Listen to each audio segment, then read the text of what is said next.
Mala from विद्याशा academy. आपने मेरा first video देखा था। फर्स्ट वीडियो में हमने सीडीपी का इंट्रोडक्शन और क्या होता है उसका ओरिजिन ये डिस्कस किया था। Means child development and pedagogy क्या होती है ये मैंने आपको बताया था। ठीक है, वो हमारा एक इंट्रोडक्टरी वीडियो था जो आप लोगों ने लाइक किया, सब्सक्राइब किया।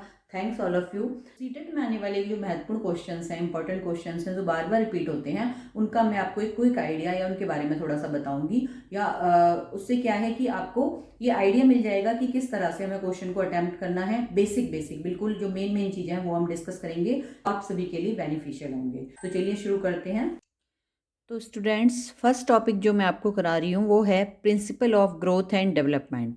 यानी जैसा मैंने अभी आपसे वीडियो में कहा है स्टार्टिंग में कि हम की पॉइंट्स को, की हेडिंग्स को लेकर चलेंगे, क्योंकि हमारे पास टाइम कम है, आपका एग्ज़ाम नियर है, 4-5 दिन का हमारे पास टाइम है। तो एक झटपट रिकैप थोड़ा सा मैं आपको सारा एक एसेंस देने की कोशिश कर रही हूँ। तो हम सबसे पहले मेन टॉपिक से शुरू करेंगे। Principle of growth and development आपको इसमें दिखाई दे रहा होगा स्क्रीन में। मैंने कुछ हेडिंग्स लिखी हुई हैं पेपर पर। प्रिंसिपल ऑफ डायरेक्शन, अब इसमें देखिए प्रिंसिपल्स अगर हम बात करें ग्रोथ और डेवलपमेंट की तो बहुत सारे हैं, यानी वृद्धि और विकास की जो सामान्य सिद्धांत हैं बहुत हैं। बट मैं आपको अभी जिसमें से क्वेश्चन ज़्यादा आते हैं, हम बार बार यही बात रिपीट कर रहे हैं तो हम उन्हीं पर फोकस करेंगे। तो इसमें से आता है प्रिंसिपल ऑफ डायरेक्शन। ठीक है, प्रिंसिपल ऑफ डायरेक्शन जैसा कि आप देख रहे हैं। तो इसमें होता है विकास की दिशा का सिद्धांत। नीचे लिखा हुआ है विकास का शीर्षस्थ या शिरोपादीय सिद्धांत। विकास का शिरोपादीय सिद्धांत इसको कहते हैं कि कई बार पूछ लिया जाता है कि विकास किस दिशा में चलता है, किस डायरेक्शन में चलता है। तो हमेशा जो डेवलपमेंट है वो हेड टू टो वाले सिस्टम को या सीक्वेंस को फॉलो करता है। यानी विकास मस्तिष्क से पैरों की तरफ हम कहते हैं जनरल लैंग्वेज में चलता है। हेड टू टो थ्योरी हम इसको कहते हैं। तो कई बार ये कई कई अलग अलग तरीके से क्वेश्चन पूछ लिया जाता है कि कई बार विकास वर्टिकल होता है, हॉरिजेंटल होता है, लंबाकार होता है, वर्तुलाकार होता है, या किस तरह से चलता है। तो आपको हमेशा याद रखना है विकास हमेशा शीर्षस्थ या शिरोपादीय सिद्धांत के अनुसार चलता है, जो ये कहता है कि विकास हेड टू टो होता है, यानी मस्तिष्क से नीचे की तरफ, अपवर्ड टू डाउनवर्ड जो हमारा डेवलपमेंट है वो चलता है। तो इसमें से क्वेश्चन कई बार बहुत ज़्यादा पूछा जाता है, मोस्टली रिपीट होता है क्वेश्चन। तो आप ध्यान रखेंगे कि विकास का जो शीर्ष सिद्धांत है वो क्या कहता है। प्रिंसिपल ऑफ डायरेक्शन, दिशा कैसी होती है विकास की, ऊपर से नीचे की ओर, मस्तिष्क से नीचे की ओर, यानी हेड टू टो। ये बात हुई विकास के शीर्ष सिद्धांत की। फिर कभी कभी आता है, जैसे ये है जनरल टू स्पेसिफिक, आप देख रहे हैं सामान्य से विशिष्ट, यानी विकास हमेशा सामान्य से विशिष्ट दिशा में चलता है। जनरल टू स्पेसिफिक, इसमें से कभी कभी कंफ्यूज करने के लिए आपसे पूछ लिया जाता है क्या विकास विशिष्ट से सामान्य होता है। जैसे ऑप्शन दिए जाते हैं आपको, इनमें से कौन सा विकास का सिद्धांत नहीं है। जनरल टू स्पेसिफिक, यहाँ पर क्या होता है आपसे पूछेंगे principle of direction, principle of sequence, principle of integration. अब कंफ्यूज करने के लिए बोल देते हैं principle of specific to general. तो स्पेसिफिक टू जनरल नहीं है। अब कई बार हम जल्दी में ध्यान नहीं देते तो हम कहते हैं जनरल टू स्पेसिफिक, ऐसा है तो सही, लेकिन उसका सीक्वेंस में हम ध्यान नहीं देते हैं। लेकिन ये स्पेसिफिक टू जनरल नहीं है बल्कि जनरल टू स्पेसिफिक है। तो अगर यही है तो ठीक है, अदरवाइज स्पेसिफिक टू जनरल है तो गलत है। ठीक है, तो विकास इस जो सिद्धांत में से भी क्वेश्चन आ जाता है। तो मैंने विकास के मेन 2 सिद्धांतों की चर्चा की है यहाँ पर, जो कि मेन क्वेश्चन में कई बार पूछ लिए जाते हैं। तो आपको ध्यान रखना, एक तो शीर्ष सिद्धांत है विकास का, हेड टू टो सॉरी, ठीक है, और या जनरल टू स्पेसिफिक। बहुत सारे हैं, जैसे कॉम्प्लिकेटेड, जैसे easy to complicated, concrete to abstract, but फिलहाल हम मेन चीज़ों की बातें कर रहे हैं। इसके बाद देखिए विकास के सिद्धांत आते हैं, उसमें से जो प्याजे की थ्योरी है, 3 थ्योरी मेन विकास की हैं, वैसे 4 हैं बट 3 मेन हैं सीटेट की दृष्टि से।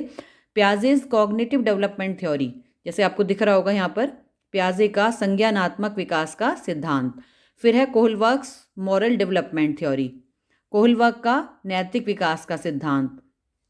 Vygotsky social cultural interaction theory, Vygotsky का सामाजिक सांस्कृतिक सिद्धांत।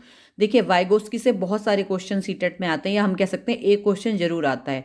प्याजे से हमेशा सीटेट एस्टेट में 2 या 2 से 3 क्वेश्चन पूछ लिए जाते हैं। कभी ऐसा नहीं हुआ कि एक भी क्वेश्चन ना आए। ये तो हो सकता है कि 2 से 3 हो जाए, बट ये नहीं हुआ कि 2 या 3 से 0 हो जाएं। ठीक है, तो प्याजे की थ्योरी आपको वैसे डिटेल थ्योरी है, अगर इसको ठीक से हम पढ़ते हैं, जब मैं आपको कराऊंगी इसकी थ्योरीज तो डिटेल में बताऊंगी, लेकिन यहाँ पर हम सिर्फ मेन चीज़ों की प्याजे की चर्चा करेंगे, क्योंकि अगर हम पूरा अगर हम इसको डिटेल में जाते हैं तो बहुत ज़्यादा लंबा हो जाता है।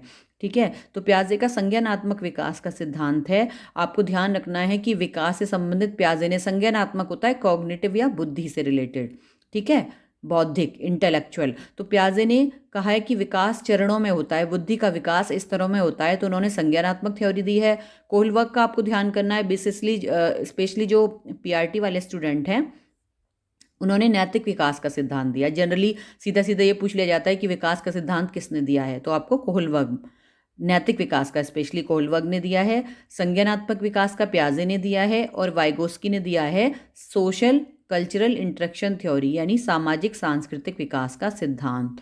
तो इनमें प्याजे में से कुछ टर्म है जो मैं आगे भी चर्चा करूंगी। प्याजे की एकोमोडेशन, एसिमिलेशन, प्याजे की जो 4 चरण इन्होंने बताए, 4 अवस्थाएं बताई हैं, आपको ध्यान रखना। देखिए, जब भी आप कुछ भी क्लास पढ़िए, कोई भी आपको पढ़ा रहा है टीचर, चाहे ऑनलाइन क्लास ले रहे हैं चाहे ऑफलाइन ले रहे हैं, एक चीज़ याद रखिए कि हमेशा आप एक नोटबुक लेकर बैठिए और पेन, ठीक है, जिसमें से क्या है कि कुछ जो चीज़ें होती हैं हम जरूरी पॉइंट्स हमेशा नोट कर लेते हैं। टीचर अगर पढ़ा रहा है, मान लीजिए आपको पीडीएफ शेयर हो रही है, कंटेंट शेयर हो रहा है, लेकिन कुछ चीज़ें ऐसी होती हैं जो पीडीएफ से अलग भी या कंटेंट शेयरिंग से अलग भी टीचर समझाता है, कुछ एक्सप्लेन करने के दौरान निकलकर सामने नई चीज़ें आती हैं, तो वो हमें नोट करने से एक परमानेंट नोट हमारे पास रिटन में तैयार हो जाता है, और उस चीज़ को हम कभी भी रिकॉल कर सकते हैं।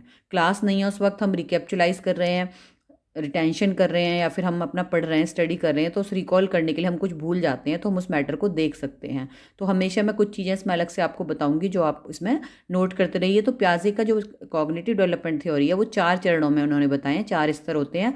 इसमें इनका सीक्वेंस भी पूछ लिया जाता है, कई बार इनकी एज ग्रुप भी पूछ लिया जाता है कि कौन सी जो अवस्था है प्याजे की वो कितने से कितने उम्र तक है। ठीक है, तो वो तो आप एक बार जब प्याजे की थ्योरी अपने हिसाब से बुक से देख सकते हैं डिटेल में। तो यहाँ पर क्या है, देखिए इसकी 2 टर्म है बेसिक, वो भी आगे आएंगी, मैं भी बताऊंगी, एसिमिलेशन और एकोमोडेशन। प्याजे की थ्योरी में अभी हमने सिर्फ बात की है जनरल की किसने किसकी थ्योरी दी है। प्याजे ने संज्ञानात्मक विकास का सिद्धांत दिया है, कोहलवर्ग ने क्या दिया, मॉरल डेवलपमेंट थ्योरी दी है, और वाइगोस्की ने सामाजिक सांस्कृतिक सिद्धांत। अब वाइगोस्की की बात करें तो एक क्वेश्चन वाइगोस्की में से भी हमेशा इसकी सोशल कल्चर थ्योरी में से पूछा जाता है।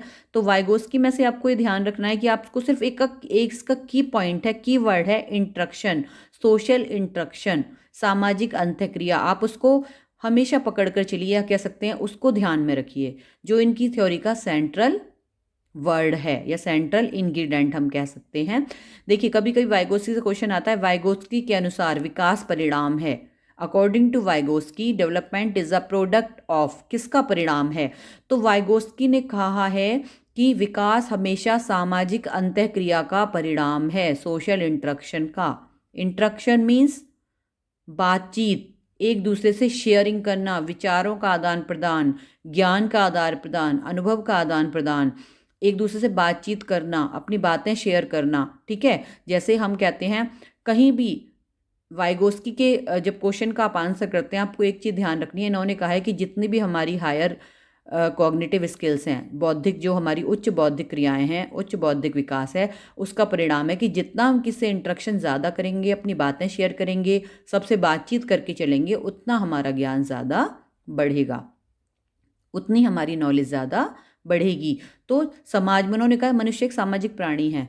तो आप बस 2 चीज़ें याद रखिए, वाइगोस्की ने कहा है कि समाज और संस्कृति, परिवेश, इस पर उन्होंने फोकस किया है, और हम इसके बिना नहीं रह सकते क्योंकि समाज का पार्ट है मनुष्य। ठीक है, we can't apart from the society.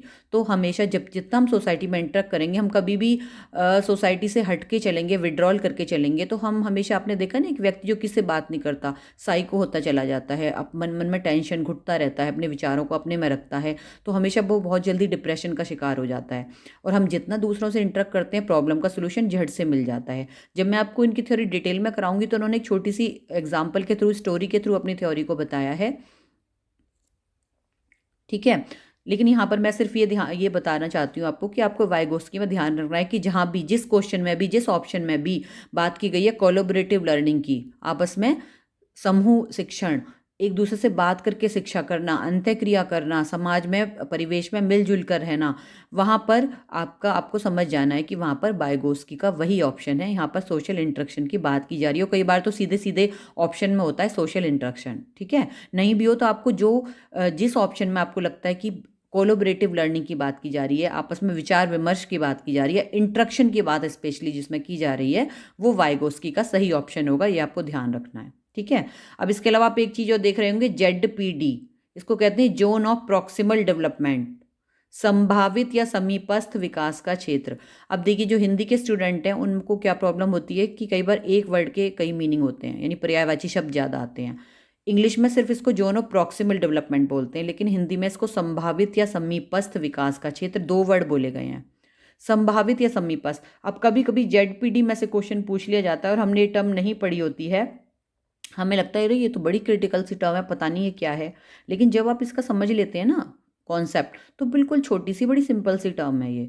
तो मैं आपको बताती हूँ कि ZPD होता क्या है। ZPD में से जब भी आपका क्वेश्चन आएगा, या तो सोशल इंटरेक्शन की बात होगी या इनके ZPD में से क्वेश्चन पूछा जाता है। तो ZPD में से जब भी क्वेश्चन पूछा जाता है, सीधा सीधा पूछा जाता है कि अगर बच्चा इस तरह से ये करता है तो उसको क्या बोलते हैं, ZPD क्या है। तो अगर आपको सीधा इसका कॉन्सेप्ट पता है ना, बिल्कुल आप इजीली, वेरी इजी आपको इसका आंसर देना हो जाएगा, बड़े अच्छे से आप इसका आंसर कर सकते हैं। देखिए, जोन ऑफ प्रॉक्सिमल डेवलपमेंट क्या है मैं आपको बताती हूँ। जोन ऑफ प्रॉक्सिमल डेवलपमेंट होता है कि मान लीजिए कोई बच्चा अभी 50% गेन कर रहा है, लेकिन अब नीचे एक वर्ड और आ गया। अब ये दोनों टॉपिक जो हम कर रहे हैं ना ZPD में ही, आपका दूसरा टॉपिक या दूसरा कॉन्सेप्ट है, इसका फोल्डिंग वो भी हो जाएगा। तो वो कहते हैं इसका फोल्डिंग क्या होती है, आप देख रहे हैं, बड़ों की सलाह या परामर्श, एडवाइस बाय एल्डर्स। अगर बच्चा, देखिए कभी भी क्या होता है, जो हमारे साइकोलॉजिकल प्रिंसिपल हैं वो ये कहते हैं कि हम हमेशा बच्चे को सिर्फ एक इन्वायरमेंट दो, गाइडेंस दो, एडवाइस दो, बट उसका काम खुद मत करो, उसे अपना काम खुद करने दो, ठीक है। तो इसका फोल्डिंग होती है बड़ों की सलाह, कि हम जो बच्चे को गाइड करते हैं कि बेटा ऐसे नहीं ऐसे करो, करो खुद, स्वयं करो, करके सीखो। लर्निंग बाय डूइंग पे फोकस करती है साइकोलॉजी, या जो हमारे साइकोलॉजिकल प्रिंसिपल हैं लर्निंग के, वो सभी, ठीक है। तो बाइगोस्की कहते हैं, मैं टॉपिक से नहीं हटूंगी, ZPD में आपको पढ़ा रही हूँ, ये इसी का पार्ट है। इसका फोल्डिंग ध्यान रखना, ये टर्म वाइगोस्की ने दी है, प्याजे ने भी यूज़ की है, बट ये टर्म है बड़ों की सलाह या परामर्श, ये इसका फोल्डिंग होती है, इसमें से भी क्वेश्चन पूछ लिया जाता है। तो ZPD का मतलब है कि अगर कोई बच्चा भी 50% गेन कर रहा है, उसका आउटपुट कितना है, या उसका हम कह सकते हैं पोटेंशियल या उसकी परफॉर्मेंस 50% की है, एवरेज लर्नर है, लेकिन अगर बड़ों की सलाह उसको मिल जाए, गाइडेंस मिल जाए, तो वो अपने जो पोटेंशियल है उसको कहाँ तक पहुँचा सकता है, 80% तक, 90% तक, या उससे कहीं ज़्यादा। तो जो उसका वर्तमान पोटेंशियल है, योग्यता स्तर है, और जो उसका भविष्य में बड़ों की सलाह से हो सकता है, अच्छी सलाह मिलने से, अच्छे परामर्श से, अच्छी गाइडेंस से, अच्छी कोचिंग से, जैसे आप कहते हो, जैसे आप CTET की अभी वीडियो देख रहे हैं, कोचिंग लेते हैं आप, बहुत सारी वीडियोज़ देखते हैं, वो सलाह ही तो है, वो एडवाइस ही तो है, वो गाइडेंस ही तो है जो हम लोग आपको कर रहे हैं, ठीक है, कि आप अपना पेपर अच्छे से क्लियर कर सकें, आपकी टर्म क्लियर हों। तो उनसे अगर आप अपना स्कोर, मान लीजिए आप CDP में अभी 20 गेन कर रहे हैं, 15 गेन कर रहे हैं, आप उसको 30 तक में ज़्यादा हो गया कि कई बार हो जाता है 30 भी, लेकिन 30 का पूरा हमारा टोटल पेपर है, तो आप उसको 27, 28, 25 एक अच्छा स्कोर है, अगर आप उस तक भी पहुंचा लेते हैं, तो वो क्या होगा, उसका अंतर जो अभी आप गेन कर रहे हैं वर्तमान में, और जो आप पहुंचा सकते हैं, भविष्य में गेन कर सकते हैं, उसके अंतर को कहते हैं ZPD, zone of proximal development. समझ गए, यानी जो बच्चे का वर्तमान योग्यता स्तर है और जो वो भविष्य में अपने पोटेंशियल को डेवलप कर सकता है इसका फोल्डिंग के द्वारा, उनके बीच का अंतर ही ZPD कहलाता है। आई थिंक आपको क्लियर हो गया होगा, कोई कन्फ्यूज़न नहीं होगी। यानी जो प्रेजेंट हमारा परफॉर्मेंस लेवल है एंड फ्यूचर परफॉर्मेंस लेवल है, उनके बीच का जो गैप है, डिस्टेंस है, या जो हम कह सकते हैं संभावित और समीपस्थ। देखिए इनके 2 मीनिंग है, संभावित जो संभावना है, जो वो कर सकता है, समीपस्थ जो उसके पास है लोग, उनकी स्कैफोल्डिंग से संभावना का विकास कर सकता है, उसको कहते हैं zone of proximal development. I think आप लोगों को क्लियर हो गया होगा, ठीक है। अभी अगर हम जनरल चीज़ों की बात करें तो हमारी काफ़ी लंबी क्लास हो जाती है, तो मैं कोशिश करूँगी 2-3 वीडियो के थ्रू 2-3 दिन में आपको ये सब क्लियर कराने की। बाकी आपको कुछ मैंने नोट्स तैयार किए हुए हैं, एक पीडीएफ तैयार की है जिसमें मैंने एक या दो सिंगल लाइंस में एक आपको हिंट देने की कोशिश की है हर टॉपिक का, बिल्कुल मेन आउटलाइन देने की कोशिश की है। वो मैं अपने डिस्क्रिप्शन बॉक्स में डाल दूंगी, उसका लिंक आप वहाँ से उसको पढ़ सकते हैं। वो आपको एग्जाम में बहुत हेल्प करेगी। आप एग्जाम से 1-2 दिन पहले भी उसको अच्छे से पढ़ लेंगे मेन पॉइंट्स को, तो आपको अपनी बहुत सारी प्रॉब्लम का सोल्यूशन मिल जाएगा। या मैं कह सकती हूँ ज़्यादा तो नहीं, लेकिन 50% आपको बहुत हेल्प मिलेगी अगर आप उसको अच्छे से रिटेंशन और फिर रिकॉल कर लेंगे एग्ज़ाम के टाइम। तो आप उस पूरी पीडीएफ को देखकर अच्छे से क्या कर सकते हैं, एग्ज़ाम टाइम में बहुत सारे क्वेश्चन का सही आंसर कर सकते हैं। बट वो आपका काम है कि आप कितनी प्रैक्टिस करते हैं, उसको अच्छे से मेमोराइज करते हैं, याद करते हैं और समझते हैं, समझना भी है। ठीक है, जिन्होंने कॉन्सेप्ट पढ़ रखे हैं उनके लिए तो बहुत ईजी हो जाएगा कि उनको एक झटपट रिकैप मिल जाएगा, वो रिकैप्चुलाइज कर लेंगे। और जिनकी थोड़ी सी कमी है भी, तो वो कुछ चीज़ें हो सकता है उनको क्लिक कर जाए और कुछ चीज़ें उनको और अच्छी एक समझने के लिए मिल जाए सिंपल वे में। तो मैं ये नहीं कहती कि बहुत अच्छी आपको कैसी लगे तो आप पढ़ने के बाद बताएंगे, लेकिन मैंने कोशिश किया उसमें मेन पॉइंट्स को हाईलाइट करने की, आउटलाइन डालने की। ठीक है, तो इसका फोल्डिंग की बात थी, तो आई थिंक इतना तो आपको क्लियर हो गया होगा कि जो मैंने बताया, growth and development, principle of direction और principle of head to toe. ठीक है, यानी कुछ जनरल प्रिंसिपल हमने किए हैं, थ्योरीज की हैं, प्याजे, कोहलवा और वाइगोस्की की। अब इनमें कोहलवा को प्याजे में कुछ दो टर्म ज़्यादा जो पूछ ली जाती हैं वो मैं आपको करा रही हूँ। ये देखिए, ऑब्जेक्ट परमानेंस बाय प्याजे। अब देखिए इसमें ना प्याजे ने 4 अवस्थाएं दी हैं। पहली है इसमें सेंसरी मोटर। मैंने जैसे बताया कि इसमें आपसे सीक्वेंस पूछ लिया जाएगा चीज़ों का, मतलब अवस्थाओं का, कि पहली कौन सी है, दूसरी कौन सी है, तीसरी और चौथी। Sensory motor, pre operational, third है कॉन्क्रीट ऑपरेशनल और फोर्थ है एब्स्ट्रैक्ट ऑपरेशनल या फिर फॉर्मल ऑपरेशनल स्टेज, जिसको कहते हैं संवेदी गामक या पेशीय गामक, पूर्व संक्रियात्मक, मूर्त संक्रियात्मक और औपचारिक संक्रियात्मक अवस्था। हम बहुत ज़्यादा इसकी डिटेल में बात ना करती हूँ, जो मेन क्वेश्चन आते हैं उनसे पूछते हैं, उनसे मैं आपकी बात कर रही हूँ। देखिए, ऑब्जेक्ट परमानेंस, कई बार प्याजे का वस्तु स्थायित्व का गुण जो इन्होंने बताया कि बच्चे में पहली अवस्था में ही आ जाता है, जो कि 0 से 2 ईयर्स की है, यानी जन्म से 2 वर्ष तक बच्चे की सेंसरी मोटर स्टेज होती है, जिसको कहते हैं संवेदी गति अवस्था या संवेदी गामक अवस्था। अब इसमें भी देखिए कई इसके पर्यायवाची आ गए। इंग्लिश में सिर्फ सेंसरी मोटर, हिंदी में संवेदी गामक, संवेदी गतीय अवस्था, इंद्रिय गतीय अवस्था, इस तरह से कई नामों से इसको हम पुकारते हैं। लेकिन इसमें मेन बच्चा सेंसेस के थ्रू सीखता है, इंद्रियों के थ्रू, अपनी सेंसेस के थ्रू और इमिटेशन के थ्रू, बड़ों की नकल करके। ठीक है, तो वो कहते हैं कि इसमें ऑब्जेक्ट परमानेंस, इसमें पूछ लिया जाता है कि ये बताइए कि ऑब्जेक्ट परमानेंस प्याजे की किस अवस्था में विकसित हो जाता है। तो आप पहला अगर ऑप्शन आता है, ऑप्शन है अवस्थाओं में से नाम, तो आप पहली स्टेज लिखेंगे सेंसरी मोटर। उसका अगर टाइम पीरियड पूछा जाता है कि ऑब्जेक्ट परमानेंस बच्चे में किस उम्र में डेवलप होता है, तो आप क्या लिखेंगे, 0 से 2। ध्यान रखना इस चीज़ को, पहली अवस्था 0 से 2 है। इसमें आपको टाइम पीरियड भी पूछ सकते हैं और अवस्था भी। अब वस्तु स्थायित्व होता क्या है, आप कहेंगे कि हम बता कैसे पाएंगे। एक तो आपको रटने वाली बात हो गई कि पहली अवस्था में पाया जाता है। ठीक है, अब ये पूछा जा सकता है कि वस्तु स्थायित्व का गुण होता क्या है, उसमें से आपको ऑप्शन दे दिए अगर, फिर आप क्या करेंगे। अब ये तो आप रट लेंगे, लेकिन वस्तु स्थायित्व को तो समझना पड़ेगा। देखिए, ऑब्जेक्ट परमानेंस होती है कि जब छोटा बच्चा होता है तो हमारे घर में हर चीज़, कुछ चीज़ें होती हैं जिनकी जगह फिक्स होती है। जैसे कोई आर्ट पीस रखा है, कुछ भी चीज़ रखी हुई है, ठीक है, कुछ सजाने संवारने का डेकोरेटिव आइटम्स रखे हुए हैं, हर चीज़ की जगह फिक्स होती है। हम हर चीज़ बच्चे को नहीं दे सकते, और वो कई बार जिद करता है छोटा बच्चा। अब वो जिद करता है तो आप उसको बहला फुसला देते हैं, कहते हैं बेटा इधर देखो, आपने चीज़ें उसके सामने से गायब कर दी। आपने सोचा कि चलो अब वो भूल गया, वो जैसे ही देखेगा पलट के उसको नहीं दिखेगी, तो उस वक्त वो भूल गया, उस वक्त बातों में लगा दिया आपने उसको। लेकिन आप ये भूल गए कि उसने उस वस्तु की जगह अपनी मेमोरी में स्थायी तौर पर सेव कर लिया है। जैसे कंप्यूटर सेव करता है ना डाटा को, ऐसे ही उसने वस्तु की जगह सेव कर लिया अपनी मेमोरी में। अब आप थोड़ी देर बाद जब वो भूल जाएगा, आप उस चीज़ को उसी जगह रख देंगे। लेकिन अगर बच्चे को फिर से याद आई तो वो उसकी जगह जानता है कि मैंने वो चीज़ कहाँ देखी थी, वो उसको फिर से वहीं से रिकॉल कर लेगा या उस जगह जाकर फिर से ले सकता है, और वो उसको जानकारी है। तो इसको कहते हैं ऑब्जेक्ट परमानेंस की। जो बच्चे होते हैं इस उम्र में छोटे, 0 से 2 ईयर्स के, वो वस्तुओं की जगहों को याद कर लेते हैं। ऑब्जेक्ट परमानेंस की, कोई ऑब्जेक्ट कहाँ पे रखा है, इसको वस्तु स्थायित्व का गुण प्याजे के अनुसार कहा जाता है। तो आपको ध्यान रखना है कि ये क्वेश्चन बहुत बार पूछा जाता है, इवन नेट तक के एग्जाम में क्वेश्चन पूछ लिया जाता है, जो एजुकेशन से नेट करते हैं। साइकोलॉजी उसमें होती है, एजुकेशन में बहुत बड़ा पार्ट साइकोलॉजी का होता है। ये जो सीडीपी आप पढ़ रहे हैं तो उसमें भी ये क्वेश्चन, यानी प्याजे इतनी इंपॉर्टेंट थ्योरी है प्याजे की कि हर कम्पिटिटिव एग्जाम में हमेशा 2 या 3 क्वेश्चन प्याजे से हमेशा आते हैं। तो वो जो हम इसको मैं आपको ठीक से कराऊंगी नेक्स्ट एग्जाम के लिए, तो वो तो बहुत अच्छे से आप कर ही लेंगे इसको डिटेल में पढ़कर, लेकिन अभी मैंने कुछ मेन चीज़ें बताने की कोशिश की है। ठीक है, इसके बाद कोहलवक की हमने थ्योरी की बात की। कोहलवक की बहुत बड़ी थ्योरी है। कोहलवक ने मॉरल डेवलपमेंट थ्योरी दी है, जिसको कहते हैं नैतिक विकास का सिद्धांत। लेकिन नैतिक विकास का सिद्धांत उन्होंने 3 अवस्थाएं बताई हैं, यानी 3 अवस्थाएं और 4 उसके 6 स्तर हैं, या कह सकते हैं 3 लेवल हैं, 3 स्तर और 6 अवस्थाएं बताई हैं, pre conventional, conventional and post conventional. अब इसमें भी मैंने पूरा अगर डिटेल में कराती हूँ तो बहुत आधा पौना घंटा एक थ्योरी में ही लग जाता है। इसमें भी क्या है, कोहलवर्ग में देखिए ओबीडियंस एंड पनिशमेंट आपको नजर आ रहा है, ये कोहलवर्ग की थ्योरी है, जिसमें पहला लेवल है प्री कन्वेंशनल मॉरल लेवल। अब इसमें अगर पूछा जाए कि आज्ञा और सजा का भय बच्चे को कब होता है, यानी वो आज्ञा पालन कब करता है, वो मॉरलिटी नहीं जानता लेकिन मॉरलिटी को फॉलो करता है, रूल्स को, माता पिता की बातें मानता है बड़ों की, क्यों, क्योंकि उसको सजा का भय है।